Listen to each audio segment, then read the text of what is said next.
전능하사 천지를 만드신 하나님 아버지를 내가 믿사오며 그 외아들 우리 주 예수 그리스도를 믿사오니 이는 성령이 대하사 동정녀 마리아를 낳으시고 본디오 빌라도에게 고난을 받으사 십자가에 못 박혀 죽으시고 장사한 뒤 사흘 만에 죽은 자 가운데서 다시 살아나시며 하늘에 오사 전능하신 하나님 우편에 앉아 계시다가 저리로서 산자와 죽은 자를 심판하러 오시리라. 성령을 믿사오며 거룩한 공예와 성도가 서로 교통하는 것과 죄를 사하여 주시는 것과 몸이 다시 사는 것과 영원히 사는 것을 믿사옵나이다. 아멘.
그 모든 백성이 요단을 건너가기를 마침에 여호와께서 여호수아에게 말씀하여 이르시되 백성이 각 지파에 한 사람씩 12사람을 택하고 그들에게 명령하여 이르기를 요단 가운데 지상들의 발이 굳게 선 그곳에서 돌 12를 택하여 그것을 가져다가 오늘 밤 너희가 유숙할 그곳에 두게 하라 하시니라. 여호수아가 이스라엘 자손 중에서 각 지파에 한 사람씩 준비한 그 12사람을 불러 그들에게 이르되 요단 가운데로 들어가 너희 하나님 여호와의 궤 앞으로 가서 이스라엘 자손들의 지파 수대로 각기 돌 한 개씩 가져다가 어깨에 매라. 이것이 너희 중에 표징이 되리라. 후일에 너희의 자손들이 물어 이르되 이 돌들은 무슨 뜻이냐 하거든. 그들에게 이르기를 요단물이 여호와의 언약궤 앞에서 끊어졌나니 곧 언약궤가 요단을 건널 때에 요단물이 끊어졌으므로 이 돌들이 이스라엘 자손에게 영원히 기념이 되리라 하라 하니라.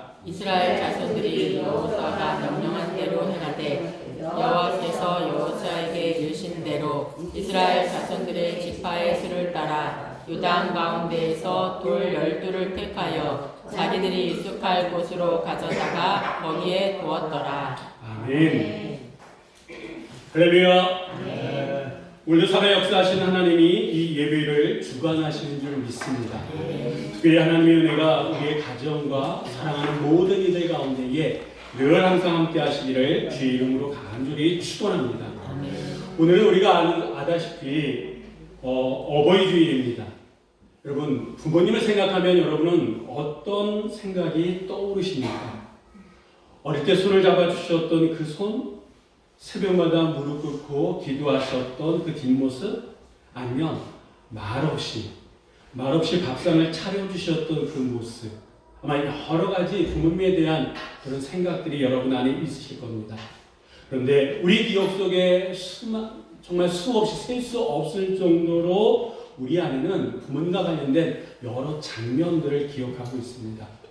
그래서 우리는 보통 이 어버이 주일 그러면 부모님께 감사하는 날 이렇게 생각합니다. 물론 맞습니다. 귀하고 복된 날입니다. 그러나 성경은 우리에게 거기서 머무르는 것이 아니라 한 걸음 더 깊은 의미를 우리에게 보여줍니다. 하나님이 십계명에서 분명히 말씀하셨습니다. 내 부모를 공경하라. 이 계명은요, 단순한 도덕적인 것이 아니라 하나님께서 직접 주신 명령인 동시에 약속과 함께 주신 특별한 계명입니다. 또한 하나님께서는 말씀하시기를 이 말씀을 내 자녀에게 부지런히 가르치라 라고 말씀하셨습니다. 다시 말씀드리면 신앙은 개인에서 시작되지만 가정을 통해서 이어지도록 하나님이 설계하셨다라고 하는 거예요. 이 얘기는 부모는 단순히 자녀들의 보호자로 끝나는 것이 아니라 믿음을 전하는 통로다라고 하는 거예요. 다시 말씀드리면 부모를 공경한다라고 하는 것은 하나님이 세우신 질서를 존중하는 신앙의 태도다라고 하는 겁니다. 이런 의미에 있어서 어버이 주일은요, 단순히 감사하는 날이 아니라 하나님이 우리에게 허락하신 가정, 그 안에 담긴 은혜, 그리고 그 안에 흐르고 있는 믿음을 다시 기억하는 날이 어버이 주일이다라고 하는 겁니다. 그렇다 그러면 왜 하나님께서는 이렇게 기억이라고 하는 단어를 강조하시는 걸까요? 성경을 보면요, 하나님은 중요한 순간순간마다 반드시 기억하게 하시는 것을 볼 수 있습니다. 왜? 시간이 지나면 그 은혜 또한 잊어버린다라고 하는 거예요. 삶 속에 새겨야 될 부분들을 우리가 놓친다라고 하는 겁니다. 오늘 우리가 함께 본 이 본문의 말씀, 이 요단강과 관련된 이야기입니다. 하나님이 이스라엘 백성들에게 이 요단강을 건너가게끔 이후에 이 사건을 그냥 지나치게 하지 않으시고 반드시 기념하게 하십니다. 저는 지난 시간 우리가 이 여호수아 3장과 관련된 말씀을 몇 주에 걸쳐서 봤거든요. 근데 그 말씀을 보면서 제 머릿속에 떠나지 않았던 구절이 있었습니다. 그 구절은요, 여호수아 3장 12절 말씀인데 우리 한번 다 같이 읽어보도록 하겠습니다. 이제 이스라엘 지파 중에서 각 지파에 한 사람씩 12명을 택하라. 아멘. 자, 이 말씀이 3장에 잠깐 나오거든요. 그리고 3장 어디에도 없다가 4장에 이렇게 이스라엘 백성들이 요단강을 건넌 이후에 이 말씀이 다시 나옵니다. 왜? 3장에 나왔던 이 말씀이 그때 잠깐 언급하고 있다가 아무런 언급이 없다가 이 4장에서 이 말씀이 나오느냐, 제 나름대로 한번 생각을 해봤습니다. 그리고 내린 잠정적인 결론은 하나님께서는 이 요단강을 건너는 이 기적과 같은 이 사건보다는 이 사건을 통해서 이스라엘 백성들에게, 아니 오늘을 살아가고 있는 우리들에게 뭔가를 말씀하시기 원하는 그 메시지가 있었던 건 아닌가라고 하는 생각이 들었습니다. 그래서 다시 이 말씀을 보니까요, 정말 여러분 나중에 한번 시간이 되시면 보시면 알겠습니다만 요단강을 건넌 그 과정과 관련된 그 이야기보다는 그 전과 그리고 요단강을 건넌 후에 이 성경 분량이 더 많다라고 하는 거예요. 그렇다 그러면 하나님께서는 이 요단강 사건을 통해서 이스라엘 백성들에게, 오늘에 살아가고 있는 우리들에게 뭘 말씀하기 원하시느냐? 바로 오늘 제목입니다. 기념되게 하라. 하나님께서는 이 이스라엘 백성들이 요단강을 건너는 이 현실적인 문제를 통해서 뭔가를 기념하기 원하셨다라고 하는 거예요. 그렇다면 하나님께서 기념하기 원하셨던 것이 그것이 무엇이냐? 저는 오늘 이 말씀을 통해서 이 시대의 현대의 어버이주일의 의미와 함께 우리가 기념해야 될 것이 무엇인지를 같이 살펴봤으면 좋겠습니다. 그 살펴보는 과정을 통해서 우리를 향한 하나님의 은혜가 이 시간 우리 가운데 있으시기를 주 이름으로 간절히 축원합니다. 이스라엘 백성들은 거의 온종일 걸어서 이 요단강을 건넜습니다. 여러분, 이 요단강을 건너는 이 사건은요, 인간의 능력으로 할 수 있었던 게 아니에요. 전적인 하나님의 은혜요 역사였습니다. 이게 이제 다 이스라엘 백성들이 건넌 이후에 하나님께서는 여호수아에게 뜻밖의 명령을 내리십니다. 그게 1절서부터 3절까지 나오는 말씀입니다. 이 3장에 잠시 언급했었던 그 12명과 관련된 그 이야기를 다시 이 부분에서 꺼내시는데, 하나님께서는 이스라엘 백성들이 다 건넌 요단강을 건넌 뒤에 그들에게 명령을 내리십니다. 그 명령은 어떤 거였습니까? 다시 너희들이 건너왔던 곳을 다시 되돌아서 지금 제사장들이 언약궤를 메고 있는 요단 가운데로 들어가서 돌을 하나씩 각 지파별로 하나씩 꺼내서 어깨에 메고 다시 나와서, 그리고 너희들이 유스카 이 길갈이라고 하는 곳에 거기 두어라 라고 하는 명령이었습니다. 여러분 한번 생각해 보세요. 이 이스라엘 백성들이 요단강을 건너기 전서부터 12사람들에게 이 말씀 이미 하나님께서 하셨다 그러면 여러분 일이 좀 수월하지 않습니까? 건너갈 때에 지상되어 있는 그곳에 12사람은 잠시 멈추어서 어깨에 맬 정도의 돌을 들고 나오면 일은 수월한 거예요.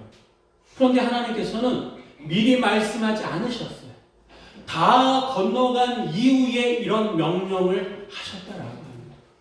왜 이 타이밍에 이 명령을 하신 걸까요? 분명히 하나님께서는 이 상황 속에 이 말을 듣는 이스라엘 백성들 12명이 어떤 반응을 보일 거다라고 하는 것도 잘 아셨을 거다라고 하는 거예요. 그들 입에서 좋은 얘기가 나왔겠습니까?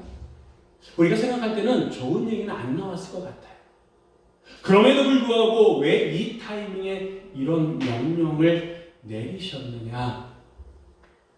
하나님은요, 이들이 요단강을 마른 땅으로 건넜던 그 은혜를 잊지 않기를 원하셨다라고 하는 거예요.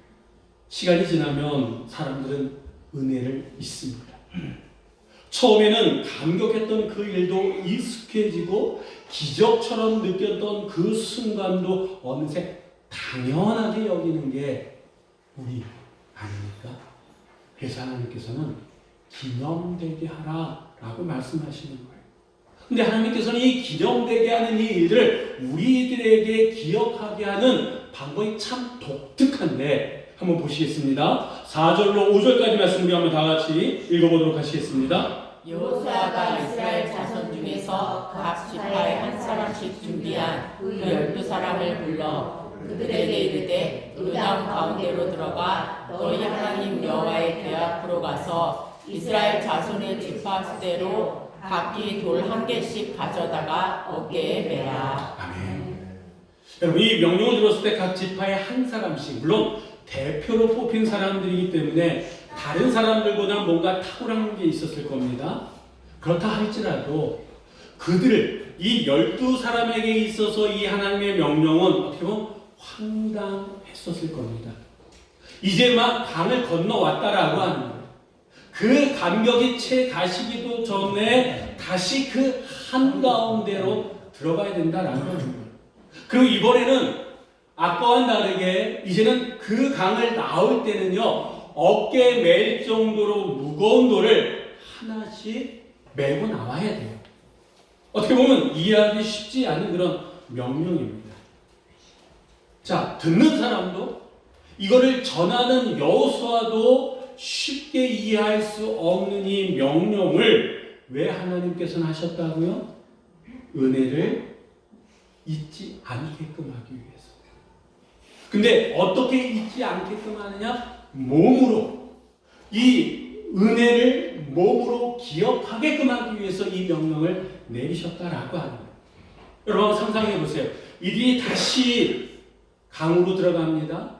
중앙으로 들어갑니다. 그러면 이제 돌을 끄집어내려면 어떻게 해야 됩니까? 허리를 굽혀야 돼요. 손으로 돌을 찾아야 됩니다. 더듬어서 꺼내야 됩니다. 그리고 그것을 다시 자기의 어깨로 매야 돼요. 하나하나가 몸으로 해야 된다라고 하는 거예요. 그런데 이곳은 어떤 곳입니까? 얼마 전까지만 해도 자기를 삼킬 정도로 엄청난 물이 흘렀던 곳이잖아요. 언제 그 물이 다시 덮칠지도 모르는 곳이다라고 하는 거예요. 그 한가운데에서 자기의 몸으로 모든 것을 움직이고 그리고 어깨에 메고 나올 때에 하나님께서 다시 우리를 구원하셨구나 라고 하는 것을 이들이 느낄까요? 못 느낄까요? 느낀다라고. 이제는 자기들의 몸으로. 여러분, 사람은 눈으로 본 것을 잊어버릴 수 있습니다. 그러나 몸으로 겪은 것은 잊지 않는다. 가끔 TV를 보다 보면 나이 먹은 아이돌들이 옛날에 어렸을 때는 막 이렇게 춤췄는데 시간이 10년, 20년 지난 다음에도 그 음악이 들리면 춤을 춘다고 하잖아요. 몸으로 익히다 보니까. 하나님께서는요, 보지만 말고 직접 들어가서 경험하라라고. 몸으로 하나님의 은혜를 체득하라라고 하는 그런 뜻입니다. 이것은 단순한 사건이 아니라 지워지지 않는 것으로 기억하기 위한 하나님의 독특한 방법이다라고 합니다. 이 장면에서 우리가 결코 놓치지 말아야 할 것이 있습니다. 이 12사람은요, 자기의 감정을 억누르고 하나님의 말씀에 즉각적으로 순종했습니다. 이들이 순종할 수 있었던 결정적인 이유가 있어요. 자, 9절 말씀을 한번 다 같이 읽어보도록 하겠습니다. 여호수아가 또 요단 가운데 곧 언약궤를 맨 제사장들의 발이 선 곳에 돌 12를 세웠더니 오늘까지 거기에 있더라. 아멘. 여러분, 이 12사람에게 누가 명령을 했습니까? 여호수아. 그리고 여호수아는 명령만 한 것으로 끝나는 것이 아니라 누구보다도 먼저 그 제사장들이 있는 요단 한가운데로 먼저 들어갔습니다. 그리고 12지파에서 뽑힌 한 사람 한 사람은 각자 자기 지파의 대표로 돌 하나를 메고 나오면 됐지만 이 여호수아는요, 제사장들이 있는 그 요단 한가운데서 12개의 돌을 세웠다라고 하는 거예요. 가장 먼저. 어떻게 보면 가장 나중까지 12사람보다 더 늦게까지 나온 사람이 누굽니까? 이 여호수아다라고 하는 거예요. 이 12사람은요, 여호수아를 보고 들어갈 수밖에 없었다라고 하는 거예요. 기억은 말로만 전해지는 게 아니라고 합니다. 삶으로 보여질 때 이어진다고 합니다. 우리 부모님들이 그렇게 살아오시지 않았습니까? 우리 부모님들은요, 말로만 믿음으로 살아라 하지 않으셨어요. 먼저 예배의 자리에 서셨어요. 먼저 기도의 자리에 들어가셨어요. 어려운 시절에는 하나님의 것은 하나님의 것에 하나님께 먼저 구분하며 사셨던 모습이 있지 않으십니까? 그런 부모님들의 모습이 있었기 때문에 오늘 우리가 이 자리에 있는 거 아니겠습니까? 어버이 주일은요, 단순히 부모님의 은혜에 감사하는 날이 아니라 우리의 인생 속에 새겨진 하나님의 은혜를 다시 꺼내보는 날이다라고 하는 거예요. 특별히 부모님을 통해 베푸신 은혜, 가정을 통해 지켜주신 은혜, 눈물 속에서도 함께하신 하나님의 손길, 그것을 다시 꺼내보는 날이 어떤 날이라고요? 어버이 주일이다라고 합니다. 우리 인생에도 정말 이 요단강과 같은 기억들이 있지 않습니까? 다시 돌아보면 하나님이 길을 여시지 않았다 그러면 건너갈 수 없었던, 풀 수 없었던, 하나님이 주어로 들어가지 않으면 도저히 해결할 수 없었던, 넘지 못했던 그런 순간들이 있다라고 합니다. 그런 우리를 향해 하나님께서는 그 은혜를 잊지 말라 말씀하십니다. 기념되게 하라 이렇게 말씀하십니다. 우리 하나님은요, 우리에게 은혜를 주실 뿐만 아니라 그 은혜를 잊지 않도록 원하시는 분이 우리 하나님이신 줄 믿으시기 바랍니다. 하나님이 왜 이스라엘 백성들에게 이 돌을 가져오게 하셨느냐, 그 이유가 오늘 본문 속에 있는데 6절로 7절까지 말씀 한번 다 같이 읽어보도록 하겠습니다. 이것이 너희 중에 표징이 되리라. 후일에 너의 자손들이 물어 이르되 이 돌들은 무슨 뜻이냐 하거든 그들에게 이르기를 요단물이 여호와의 언약궤 앞에서 끊어졌나니 곧 언약궤가 요단을 건널 때에 요단물이 끊어졌으므로 이 돌들이 이스라엘 자손에게 영원히 기념이 되리라 하라 하니라. 아멘. 여러분, 지금 각 지파에서 한 사람씩 이들이 가져온 이 돌들, 길갈에 세운 이 돌들은요, 단순한 기념물이 아닙니다. 아름다운 수석이 아니다라고 하는 거예요. 이 돌들은요, 하나님의 살아계심을 이스라엘 백성들에게 친히 보여주는 표징이다라고 하는 거예요. 이 돌들은 강가에서 그냥 주운 돌들이 아니에요. 제사장들이 발을 딛고 있는 그 요단 한복판에 들어가서 가져온 돌들 아닙니까? 불과 몇 시간 전까지만 하더라도 거센 물살이 쉼없이 흘러갔던, 자기들을 삼킬 수 있었던 그곳에 묻혀있던 돌들이다라고 하는 거예요. 다시 말씀드리면 사람의 힘으로는 절대 닿을 수 없는 그 자리에 있었던 돌들이다라고 하는 거예요. 그런데 그랬던 돌들이 지금 어디에 있습니까? 사람들이 사는 땅 위에 있어요. 이스라엘 백성들이 살고 있는 그 길갈에 누구나 볼 수 있는 그곳에 세워졌다라고 하는 거예요. 이 의미가 어떤 의미가 있습니까? 하나님이 불가능한 자리까지 들어오셔서 우리를 건지셨다라고 하는 그 의미가 이 돌들 안에 있다라고 하는 거예요. 이거는 자신의 능력으로 이 요단강을 건너는 것이 아니라 하나님의 전적인 은혜로 우리가 이곳에서 살아가고 있다라고 하는 그런 표징이다라고 하는 거예요. 이런 것들에 대해서 하나님께서 뭘 말씀하시는 거라고요? 잊지 말아라고, 기념되게 하라고, 이것을 기준으로 살아가라 라고 하나님께서 말씀하고 있다라고 합니다. 이 이후에 이들은 이제 가나안에 있는 족속들과 7년 그 이상의 시간을 통해서 전쟁을 하게 됩니다. 수많은 전쟁을 치르게 된다라고 하는 거예요. 두려운 상황, 어려운 상황, 불가능한 현실을 만나게 된다라고 하는 거예요. 어떤 상황에 놓이든지 그 돌들의 의미를 기억할 수만 있다 그러면, 우리가 어떻게 이 요단강을 건너왔는지를 기억할 수만 있다 그러면, 그 기억하는 자리자리마다 누구의 능력이 함께하는 거예요? 하나님의 능력이, 임마누엘의 하나님의 능력이 이스라엘 백성들과 함께 하신다라고 하는 하나님의 사인이자 하나님의 메시지다라고 하는 거예요. 또한 하나님께서는요, 지금만 보시는 분이 아니라 미래까지도 보시는 분인데, 세월이 흘렀습니다. 이 요단강의 기적을 직접 경험하지 못한 자손들이 이 길갈에 서 있는 이 12돌을 보면서 누군가 묻지 않겠습니까? 아빠, 엄마, 이 돌들이 무슨 의미예요?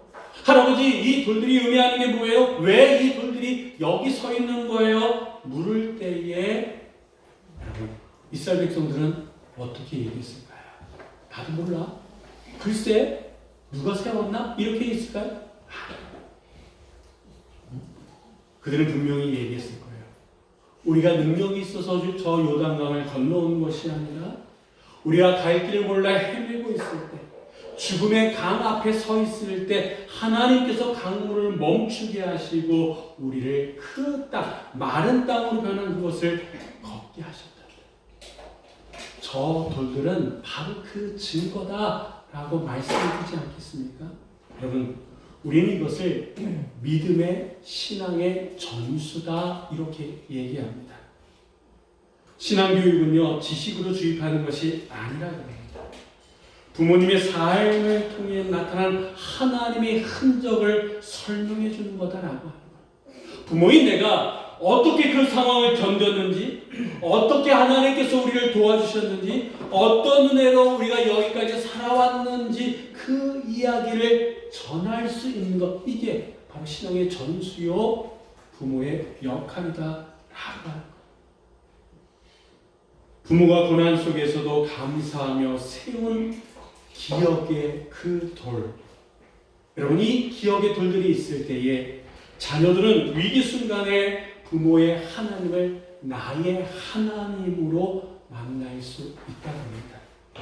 그렇다면 여러분의 가정에는 자녀들이 궁금해할 만한 은혜의 흔적들이 있으십니까?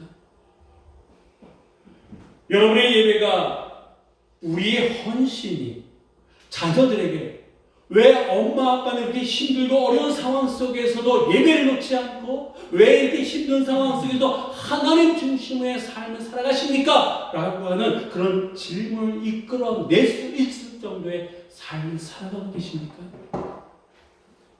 그 질문에 대답할 수 있는 기록된 은혜가 우리 안에, 여러분 안에 있으시기를 주의 이름으로 간절히 축원합니다. 신앙은 저절로 이어지는 것이 아닙니다. 전해 주어야 이어진다라고 얘기합니다. 우리는 자녀들에게 무엇을 남겨주려고 하고 있습니까? 좋은 환경, 안정된 삶, 물론 중요합니다. 근데 더 중요한 것이 있어요. 하나님을 경험한 이야기. 나의 간증이다라고 합니다. 하나님이 우리의 가정을 이렇게 붙드셨단다. 하나님이 나를 이렇게 이끌어 오셨단다. 하나님이 지금 우리를 이렇게 이끌어 가실 거고 앞으로도 이끌어 가실 걸 나는 믿는다라고 하는 그 부모의 한마디의 간증이 자녀의 평생을 붙들어주는 믿음이 될 수 있다고 얘기합니다. 오늘 어버이 주일입니다. 이날은 단순히 부모님을 공경하는 날로 끝나는 것이 아니라 우리에게 전해진 믿음을 돌아보고 그 믿음을 다음 세대에게 다시 전하는 날이 바로 어버이 주일이다라고 하는 거예요. 그렇다 그러면 왜 하나님께서는 이렇게까지 기억하게 하시고 이렇게까지 전하게끔 하시느냐? 그 이유가 있는데 한마디로 얘기하면 하나님의 사랑 때문입니다. 이스라엘 백성들이 요단강을 건넌 것은 단순한 기적 사건이 아니다라고 하는 거예요. 그 안에는 분명한 하나님의 마음이 담겨져 있습니다. 왜 강을 멈추게 하시고 왜 그 강바닥을 마른 땅이 되게끔 하셔서 건너가게 하셨느냐? 그들을 향한 하나님의 사랑이다라고 합니다. 그냥 광야에서 끝나게 하지 아니하시고 약속한 그 땅에 들어가게끔 하기 위한 변함없는 하나님의 사랑이 있었기 때문이다. 포기하지 않는 그 사랑이 있었기 때문이다라고 하는 거예요. 하나님께서 왜 돌들을 세우게끔 하셨느냐? 그 돌 자체가 중요한 게 아니잖아요. 그 돌들에 담긴 하나님의 마음, 이스라엘 백성들을 향한 하나님의 사랑, 내가 너희를 여기까지 인도했다. 내가 너희를 버리지 않았다. 앞으로도 내가 너희와 함께 할 거다라고 하는 것이 이 돌들 안에 담겨져 있는 하나님의 마음이요, 그것이 곧 그들을 향한 하나님의 사랑이라고 하는 거예요. 여러분, 왜 우리가 인생을 살다가 무너지고 넘어지곤 합니까? 환경 때문입니까? 문제 때문입니까? 어떤 사람은 그렇게 얘기하기도 합니다. 그것을 무시하자는 얘기는 아니에요. 부정하자는 얘기는 아닙니다. 그냥 더 근본적인 것은 혹 우리가 하나님의 사랑을 놓치기 때문에 우리가 인생에 넘어지고 무너지는 것은 아닌가 한번 생각해 보십시오. 하나님이 나를 사랑하신다는 그 사실을 잊어버릴 때, 하나님이 지금도 나와 함께 하신다라고 하는 그 확신이 내 삶 속에 사라질 때에 우리의 믿음은, 우리의 신앙은, 우리의 삶은 흔들린다라고 하는 거예요. 그래서 하나님은요, 기억하게 하시고 전하게 하시고 결국 그 사랑을 통해서 우리를 붙들어 주신다라고 하는 겁니다. 5월 가정의 달입니다.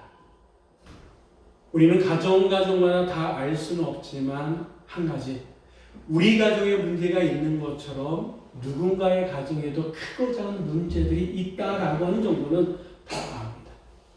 근데 그 어떤 문제보다도 이 가정 안에 벌어졌던 그 문제는요, 풀기가 어떻게 보면 쉽지 않습니다.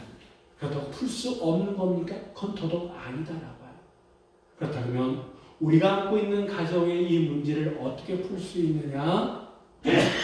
오늘 이 말씀은 우리에게 말씀해 주시는데 하나님의 사랑으로 돌아가라라고 하는 거예요. 사랑이 식었습니까? 하나님의 사랑을 붙드십시오. 관계가 소원해졌습니까? 하나님의 사랑을 기억하십시오. 마음이 지쳐가고 있습니까? 하나님이 여전히 사랑하신다라고 하는 그 사실을 한번 붙들어 보시기 바랍니다. 그때 가정이 살고 관계가 회복되어지고 지친 마음이 다시 회복되어짐을 믿으시기 바랍니다. 계속해서 말씀드립니다만 오늘은 어버이 주일이다라고 하는 거예요. 우리는 부모님의 사랑을 생각합니다. 자녀들을 향한 마음을 떠올립니다. 그런데 그 모든 사랑의 근원은 어디서부터 시작된 걸까요? 하나님의 사랑이다라고 하는 거예요. 부모가 자녀를 품는 것도, 자녀가 부모를 공경하는 것도, 가정이 유지되는 것도 모두 하나님의 사랑에서부터 시작된다라고 하는 거예요. 그래서 이 어버이 주일은요, 단순히 감사하는 날을 넘어서 하나님의 사랑을 다시 붙드는 날이다라고 하는 거예요. 여러분, 우리에게도 요단강을 건넌 경험들이 있습니다. 아무리 생각해도 내 힘으로는 설명할 수 없는, 하나님이 아니시면 불가능했던 그 순간들이 있다라고 하는 거예요. 어떻게 보면 그 한가운데에 우리 부모님들의 기도가 있었고, 부모님들의 눈물이 있었고, 부모님들의 믿음이 있었던 거 아니겠습니까? 오늘 어버이 주일을 맞이해서 우리는 먼저 기억했으면 좋겠습니다. 은혜에 대한 감사를 기억했으면 좋겠습니다. 우리를 낳아주신 부모님께, 그리고 그 부모님을 우리 곁에 두신 하나님께 감사드리는 것이 어버이 주일이다라고 하는 거예요. 또한 부모님이 경험하신 하나님의 이야기를 이제 우리가 우리의 자녀들에게 들려주는 그것이 바로 어버이 주일이다라고 하는 거예요. 하나님이 우리 가정에 행하신 그 구체적이고 그 일을 의식적으로 기억해내고 그 이야기를 할 수 있는 그날이 바로 어버이 주일이다라고 하는 거예요. 이 이야기들이 겹겹이 쌓일 때에 세상은요, 어떤 일들 속에서 하나님과 우리 사이를 갈라놓을 수 없고 우리는 이 세상에 흔들림 없이 살아가게 될 줄 믿습니다. 여러분, 이제 어버이 주일을 맞아서 우리는 결단해야 됩니다. 하나님의 은혜를 잊지 않는 사람으로, 그 하나님의 은혜를 기념하는 사람으로 우리는 살아가야 됩니다. 하나님께서 지금 말씀하십니다. 기념하게 하라. 이 말씀이 우리의 가정 위에, 우리의 자녀 위에, 그리고 우리의 삶 전체 위에 이루어지는 귀하고 복된 우리 모두가 되시기를 주님의 이름으로 간절히 축원합니다. 기도하시겠습니다. 사랑과 은혜가 풍성하신 하나님 아버지, 어버이 주일을 맞이하여 우리 가정 가운데 베풀어 주신 주님의 은혜를 기억하게 하시니 감사드립니다. 지금까지 우리를 인도하시고 건널 수 없었던 인생의 요단강을 건너가게 하신 주님의 손길을 잊지 않게 하여 주시니 더욱더 감사드립니다. 부모님을 통해 흘러온 사랑과 믿음을 귀하게 여기게 하시고 그 은혜에 감사하는 마음을 허락하여 주옵소서. 또한 우리가 받은 믿음을 다음 세대에게 잘 전하는 통로가 되게 하여 주옵소서. 우리의 삶 속에 하나님의 은혜를 기념하는 흔적들이 남게 하시고 그것이 자녀들에게 살아있는 증거들이 되게 하여 주시옵소서. 혹 지치고 흔들리는 마음이 있다면 다시 하나님의 사랑을 붙들게 하시고 회복의 은혜를 허락하여 주옵소서. 우리의 가정의 세상의 기준이 아니라 하나님의 사랑 위에 굳게 서게 하여 주시옵소서. 날마다 은혜를 기억하며 살아가는 믿음의 사람들이 되게 하시고 그의 삶을 통해 하나님께 영광 돌리게 하여 주시옵소서. 우리 주 예수 그리스도의 이름으로 기도드립니다. 아멘.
지금은 교회의 머리가 됐으며 길이요 진리요 생명이 되셔서 우리를 하나님 나라로 인도하시는 예수 그리스도의 은혜와 죄인들을 구원하시려고 자기 아들을 십자가에 버리신 하나님 아버지의 극진하신 사랑하심과 성령님의 감동 감화 역사 위로 교통되게 주관하신 사랑하는 성도님들 가정에 하나님의 은혜가 그리고 주께서 주시는 은혜의 기념비가 충만하게 하시고 사랑하며 아름다운 하나님의 천국을 이루도록 은혜와 복을 더하여 주시기를 간절히 축원하옵나이다. 아멘.